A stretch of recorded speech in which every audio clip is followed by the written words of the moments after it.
So this is the sphenoid bone. It's just one bone, and you can see this is the location of the sphenoid bone. So I put these images back here again because you want to know where these bones are. So this is the area. There's two different views. One is the superior view, and this is this one that you see. This is the same view as this. So you can see some specific bony markings. One is the lesser wings. This is the lesser wing. Okay, this is the lesser wing, and this one is the greater wing. This is the greater wing.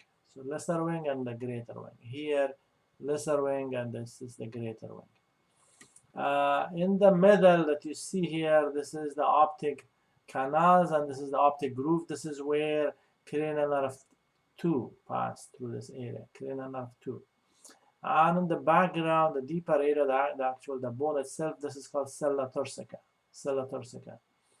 And this is where pituitary gland is also located around here. Pituitary gland. There are three different foramen here. This is foramen rotundum. So the second branch of cranial nerve 2 pass through that. Foramen ovale. The third branch of cranial nerve 5 pass through that. This is the second branch of cranial nerve 5. And this is the third branch of cranial nerve 5 pass through that. And this is the cranial nerve 2 that passed through the optic canal. And foramen spinosum, this is the one that I told you before that blood vessels of the meninges pass through that.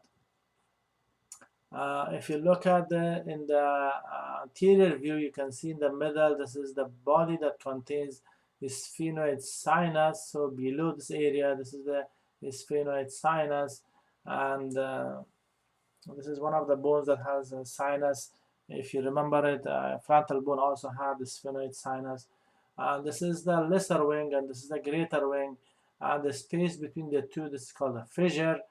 So this is the superior orbital fissure, this and this.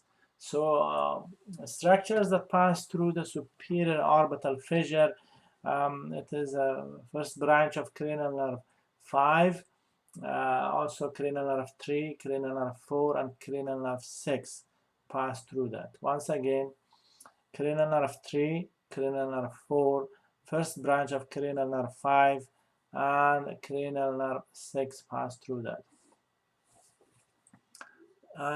This is the orbital cavity, part of the orbital cavity. So this is the background, the posterior part of the orbital cavity.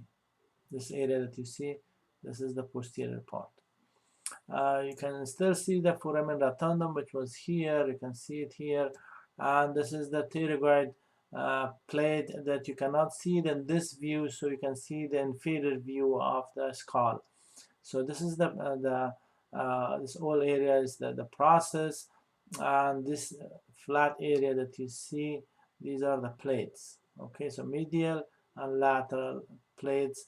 This whole area is the process. Okay, and this is the pterygoid muscles attached to pterygoid plates, and the pterygoid muscles are responsible for chewing.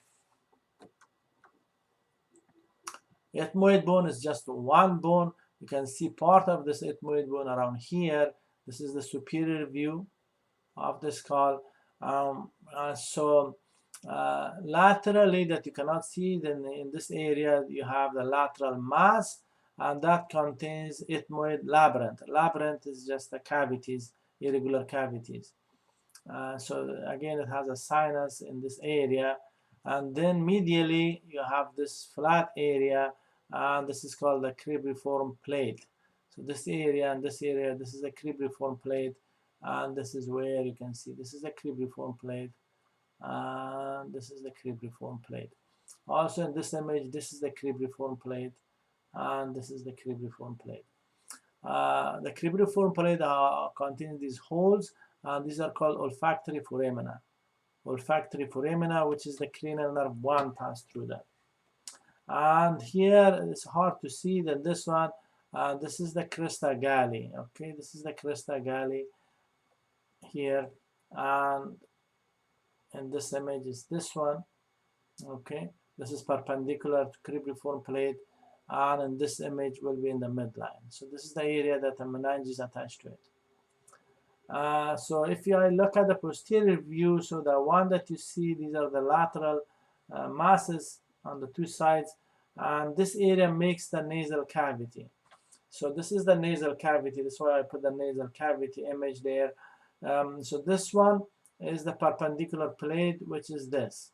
So this is part of the nasal septum, the upper part of the nasal septum. This is the lower part, this is vomer. This is the upper part, which is the perpendicular plate of the ethmoid. Also, you have these masses there, and these are called the superior nasal canca, and this is called the middle nasal canca. Middle, superior. Superior, you cannot see it here because it is covered by the nasal bone, but the middle, you can see that. This is called inferior nasal canca, and this is separate, a separate bone. It's not part of ethmoid. Once again, it is not part of the ethmoid bone.